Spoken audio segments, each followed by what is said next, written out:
Hello friends, आज हम पढ़ेंगे इंडियन कॉन्स्टिट्यूशन के अंतर्गत अनुच्छेद 12। जैसा कि हम सब जानते हैं कि अनुच्छेद 12 हमारे मूलभूत अधिकारों के अंतर्गत आता है। तो आइए अब हम जानते हैं अनुच्छेद 12 में किन किन बातों का समावेशन किया गया है। अनुच्छेद 12 में राज्य की परिभाषा को दर्शाया गया है।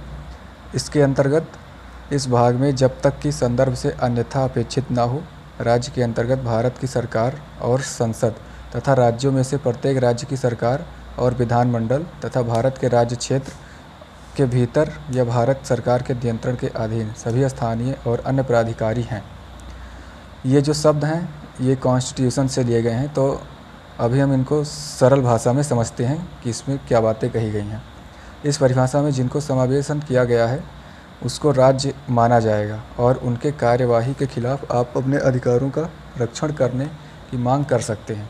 अर्थात इस परिभाषा में जिन बातों को बताया गया है सिर्फ उन्हीं बातों को ही राज्य के अंतर्गत माना जाएगा और उन्हीं बातों को लेकर ही आप अपने अधिकारों को लेकर के मांग कर सकते हैं।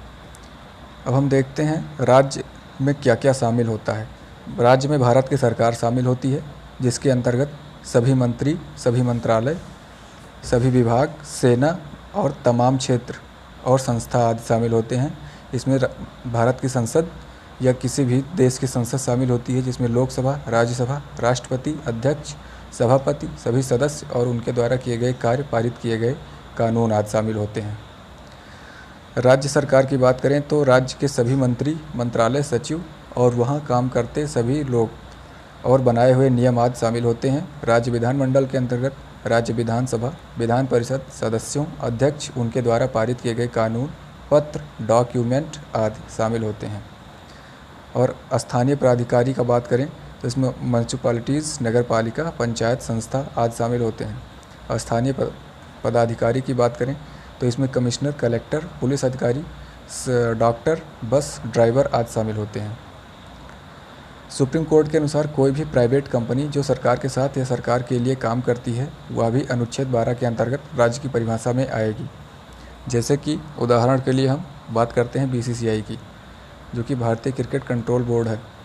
2019 तक वह अपने को प्राइवेट बताकर राज्य के दायरे से दूर रहा, लेकिन अब सुप्रीम कोर्ट ने उसे राज्य की परिभाषा में समावेश किया है।